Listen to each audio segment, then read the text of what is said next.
welcome. We're so glad you could be with us. We have a really great episode for you today. And what we're talking about is how to buy life insurance. And what we're going to talk about is not what most people talk about. Everybody rants and raves about this type of life insurance versus that type of life insurance. We're not going to do that at all for this conversation. This conversation is going to be targeted at what amount. That amount of life insurance is far more important than type. Okay, so amount over type.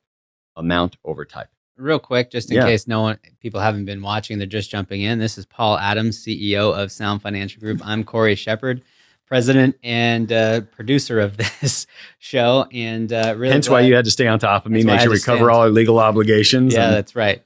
So, glad to have you back. If you're returning, glad to have you here. If you've just jumping into the series, and Paul, take it away. Yeah, thank you for letting me have my show back. So glad you guys could come because we're going to teach you the most important thing you need to know about the type of life insurance to get, and that is amount.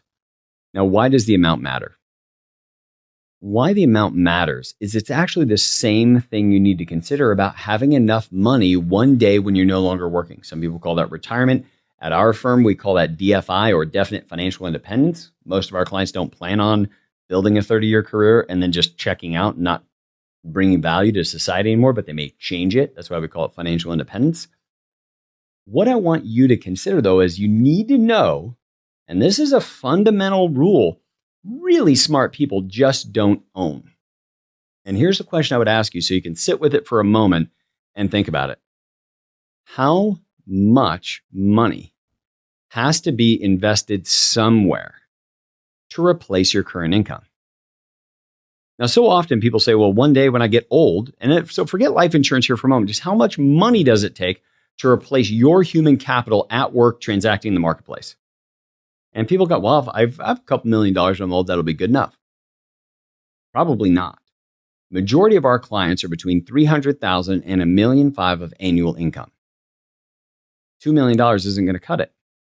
Cory, how often have you had clients actually know how much money they should have just to replace their income? Just one day, they make $300,000 a year and they have the number. It has happened, although infrequently enough to not really know a number. It's kind of like baby pigeons. Like they have to exist for adult pigeons to be there. But when do you see them?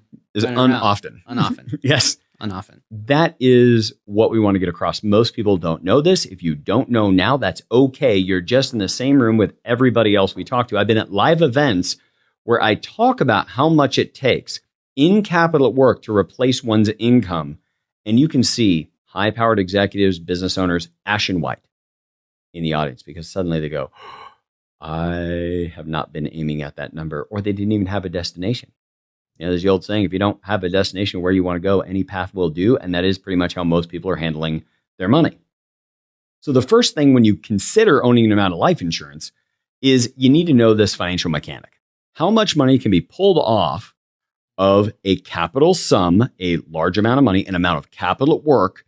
How much can be distributed from that every single year and not have it run out before you're gone? Okay, that's it. It's pretty simple math. Most academics agree it's no more than 4%. Some have said in this extended low interest rate environment, maybe it's less than 4%, but it's no more than 4%. So let's just use 4% distribution rate. Now, why? Because if you take out, even if you had a portfolio that's somehow averaging like 8% over time, it has ups and downs. And when you start taking withdrawals, you accelerate the erosion of your capital. And then you don't leave enough in there for it to rebound. Really simple. Like I'm a little country, just got back from a cousin's ranch for 40 days. My family and I spent time there. That's not leaving enough seed corn in the field to replant next year.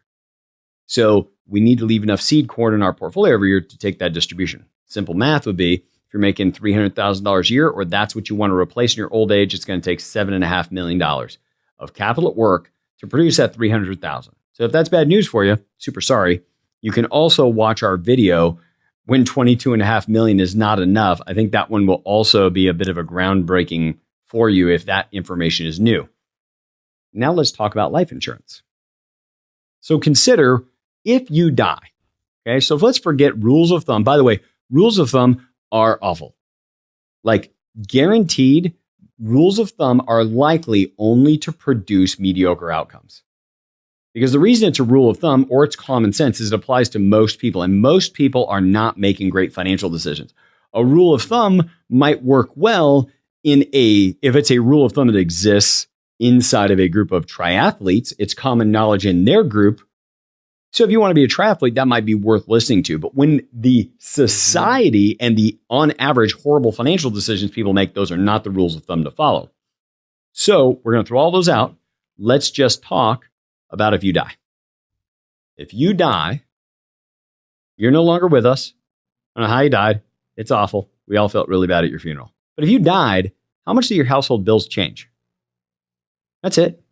How much do your bills change? They go up, they go down. In all likelihood, if you really reflect on it, the next month's bills don't go down, they may go up. They'll go down a little bit, like maybe your spouse can sell your car. If you're a member of the golf club, maybe they can cancel your golf club membership. I can eat me some steak. Yeah, you can eat a lot of steak. Yeah, the grocery bill drops by like 10%. But it's not as if it's a 50% scale suddenly. Mm-mm. And if you're not saving 100% of your income right now, then there is some financial loss to the family. So how much do the bills change? When we simply ask that question, especially if we start with, how much extra money do you have floating around now anyway? Let's think about that for a moment. How much excess money do you have? None. Meaning, even the money that's extra that you save is going and getting reserved for future utilization in your old age. But nobody watching this podcast, I don't think, has like a cardboard box full of cash sitting in the bottom of their closet just waiting to be able, like, oh gosh, would somebody tell me what to do with this? It's all getting deployed. It's all getting used. It's all getting utilized. Fair? Fair. Okay. So even if you have a 20% savings rate, you're still reserving for future utilization. So here's the problem. All the money that's coming to your household probably still needs to come in your household, or a good chunk of it. And so how much do the bills change? Well, they probably don't change that much. You can do some math with your spouse and see if they change, but most people find when they sit down and just have an authentic conversation about it, they don't drop by half. They stay pretty much the same. And if the bills are going to stay pretty much the same, then how much of your income do you need to replace? Your spouse. And the answers we get are darn close to 100%. Now here's the bad news. The insurance companies will not let you insure 100% of your income. We've already talked about 4% is the distribution rate. If you could insure yourself for 25 times your annual earnings this year, you could protect 100% of your annual earnings this year. But as you have merit increases, your business grows, your career grows, and you would get pay raises, they will not insure any of that. And it's a controlled multiple of your current income depending on what year you own it. So because people in their 20s have so much potential ahead of them, that's the only group that can own 30 times their annual income. Now, I'm giving you broad ranges across most insurance companies and where they will limit somebody's ability to acquire life insurance. If you are in your 30s, it's 20 times your annual income. If you're in your 30s, 30s is 20 times. 40s, 15 times. Yep. 50s, 10 times your annual income. And 60 plus is 1 times net worth. Now, there's some exceptions to that rule. There's some things we can do differently for business owners as an example, because they're also a key person in their company. There's buy-sell agreements.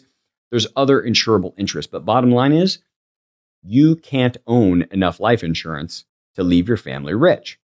Do you want to know the real reason why they set those limits? Because insurance companies have also seen that movie where the wife knocks off her husband for the insurance money.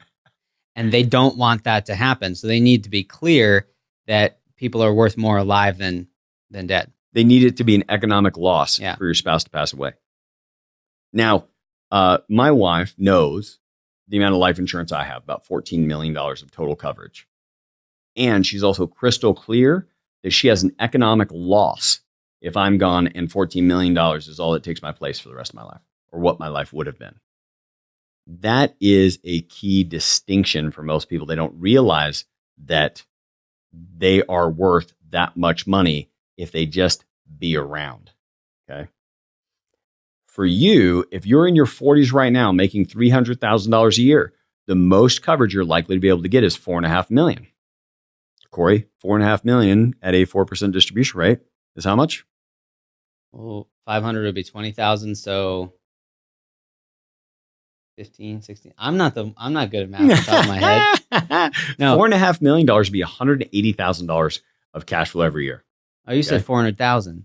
Oh, I say 400,000? Yeah. I meant $4.5 million. There. 300,000 of income, 4.5 million of life insurance is the most that person could get. So that would leave their family $180,000 a year. Now, you'd be like, well, that's pretty good living. That's fine. Well, wait, then where's the rest of the money going that's currently coming in at 300,000 right now? Right. That there's nothing left on the sidelines. Does that mean your spouse isn't planning for college for the kids? Does that mean your spouse doesn't have any money left when it comes to retire? Does that mean your spouse needs to move out of the family home, relocate to some other part of the country, it's lower standard of living, away from everybody's friends? Like, what is the move they're going to make? And here's the thing, that is the most you can get. That is the most. You can't get more than that without some exceptions. There's some exceptions possible, but you just can't get more. So now let's talk about applying. So you find yourself an agent, you're working with somebody. I cannot encourage you enough that if you have an agent that gives you a bunch of quotes out the gate and says, here's a bunch of different quotes from different insurance companies, or a bunch of different quotes for whole life insurance and term and universal life, and that's part of the sales process to you, I would encourage you to find somebody else. And here's why.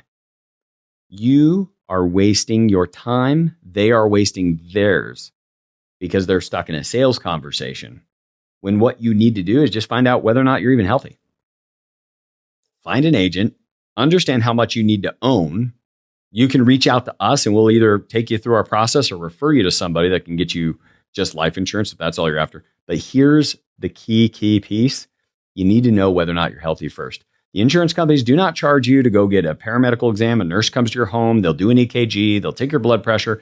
They'll make you pee in a cup and take some blood from you. That's it. It takes 6 to 8 weeks for that application to go through. You do the medical exam. The agent takes an application. Those meet up somewhere at that insurance company's home office, and then they give you a health rating. That's the first time you should be looking at actual quotes. Because without that health rating, you do want to understand mechanics of products, know the difference between term, whole life, universal life, and all its variations. Like, that's good to learn, to understand. But if you're looking at actual quotes and you're being sold, it's going to be about this much, you're wasting your time. So would the analogy in car insurance being getting quotes for insurance before you've actually bought a car? Yeah. Or the bigger one I give is like the mortgage business. When somebody says, here's the rate we can give you, they have no idea. They have no idea if that's the right thing. If you haven't seen your credit report, they don't know what your banking history looks like. They don't know what your current debt load is. They have no clue. But they will throw out, here's a mortgage rate. And how you know you're dealing with a professional in that space is when they say, we just recently introduced a client who needs to do a refi to a set of consummate professionals in the mortgage business. And literally what they told the client was, here is the financial packet I need you to send me before we have conversation one about rates or whether or not we can help you refi, period. That is what you want out of anybody that's transacting for you around life insurance. Get you underwritten. The same could be said, although it's not for this series, for disability insurance, where the professional that you're working with should know some good companies. And they should have you apply with one of the key companies that they know will treat you well if your health is good. If you have substandard health ratings, they need to go out on a different path. If there's something wrong with you, they may have to go out on a different path if they find out about it ahead of time. But be fully disclosive. What can you do to help your health rating? I would encourage you to, 1, don't eat a huge steak the night before. 2, take it easy on your liver for about the week prior. Like, if you've got a friend's bachelor party or you are celebrating the 21st birthday of your grandson, give it some space. Let your liver rebound after that particular evening before you do it. Some people will not apply because they're worried about what's going to happen with marijuana use. And in fact, recreational marijuana use with most of these insurance companies is looked at more favorably than cigarette smoking. But just be fully disclosive because you want that contract to be one that holds up if something happens to you. Any other tips you give somebody about applying? I like to work out, get swole, but I take a break from that right before a life insurance exam. You don't want to have a huge Russia, that lactic acid or all the other Yes. things that go crazy. Yeah, take a couple days off of the gym if you're going to do it. Oh, fasting. Fast through the night. Is helpful. A lot of companies say they don't actually require it anymore, which is great. But I just prefer you just take all the variables out of the table. So my favorite time to get a medical exam is in the morning. So you can get up, have a few glasses of water, do the exam, and then have your coffee and breakfast afterward. And Yes. not have to starve yourself throughout the day. Absolutely. And Yeah. last but not least, key, if you are meeting with your doctor, and this is something for you to think about all the time. If your doctor says, well, you might want to get X, Y, or Z looked at. Like, you might. What you need to do is make sure if that's a might or a maybe, that they say, we just suggest, like they need to be super clear in their notes that they did not give you a referral, that you guys just talked about the possibility of. Because we are all one doctor's note away from never being able to acquire life or disability insurance for that matter. Mm-hmm. And we need to be responsible for what those physicians write in the medical records. It needs to be truthful, but don't have like a casual conversation with your doctor about, I was thinking about maybe I should just get some counseling, and like that's fine. If that's what you need, absolutely. You should discuss that with your physician. But if it's like, hey, you might consider X, be really clear with your physician if they made a referral for you or if they're just going to note your records as a general, we talked about this, not really a problem, not recommending a referral. They need to say that. And then if they do recommend you go get something done or a test done or something else, you need to go get the test done. That absolutely needs to happen. Right away. Yeah. And with the insurance companies and the medical exam, by the same token, if they ask you a question, answer it honestly, but answer exactly what they ask and don't feel like you have to volunteer any more information. And that is your protection as a consumer.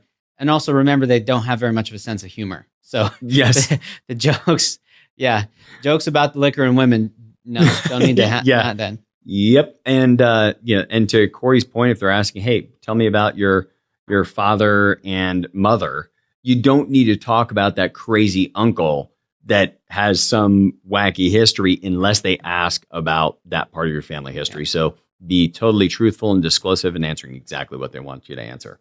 So that's it. Apply for life insurance, find the right amount, apply for that first. Do not get distracted by any sales techniques from the advisor. Rather, make sure you're getting the correct amount, because here's one last thing. Once they approve of you, you can always take less. You don't have to take the whole thing. You can literally apply for $4.5 million worth of coverage. Even if you have other coverage, you just file replacement notices. They send everybody notes that says, hey, this client might be replacing their life insurance. They might call you, say, hey, I'm just exploring some cost options. Now, the real quote comes in. Maybe if you got other term insurance and the new term insurance is a longer term, less expensive, that might be great. You can go ahead and take the new coverage, or you might take just $2 million of the new coverage. Whatever happens, you could take none of it and you're not obligated. Although I did forget one thing, Cory. They could also bind coverage. Yes. Would you explain to our audience what binding coverage is? So most of the time, you have the option to have $1 million of coverage conditionally enforced from the moment you do the application. What does conditionally enforced means? It means you kind of have the insurance unless they wouldn't have given it to you. Meaning, if you're healthy and you haven't lied about anything on the application and something happens to you before you actually get that final policy in force, they will finish the underwriting and pay out the claim as if you had actually gotten the insurance. So you give a check for what we estimate the month's premium to be for that $1 million. The agent takes it in and you have $1 million of coverage right then. And usually they'll limit how much they can bind. But up to $1 million, yeah. If you have the ability to bind the coverage, highly encourage it. It's not going to save the day if it turns out they find cancer markers in your blood. Like, that's not going to do it. It's not enforced. It's conditionally enforced. So if you get hit by a Mack truck and they were going to approve it anyway, you're good. Okay. So here's what we'd love you guys to be able to do. Double check yourself after this YouTube video. Check and see how much life insurance you have. Use that 4% distribution rate. It doesn't matter if I'm going to pay off credit cards. I'm going to pay off the home. That's all bull. Like, that is the great, I don't even know if we could bleep. That's where I would cuss. I don't know if we have a bleep button. We're going to add one because there's some times I'm going to get a little fired up. But here's what you need to know. all that is still just a 4% use of money. You pay off your home altogether. One, it's only the mortgage. It's not the taxes or insurance that are still going to climb. Those are still consumables. And if you pay off credit card debt, anything else, that's all decisions you made. Somehow while you're working, you got to do your best to replace your full income, or at least try. And then work with your financial professional to help you build whatever cash flow has to be built to be able to acquire the right amount of life insurance. So check yourself. Are you near your human life value? 30 times your income in your 20s, 20 times in your 30s, 15 times in your 40s, 10 times in your 50s, or 1 times net worth 60 plus. Check. See how close you are. Feel free to send us a note if you need help or you need direction. And as always, if you just want to make sure that this ties into your entire planning, we're happy to help you, take you through a philosophy conversation, have you fill out a client assessment to see if we're a fit. Have a great rest of your day. So glad you could join us. Watch us in the next episode. We're going to dig into the most effective types of companies to buy from and how to go about acquiring it efficiently.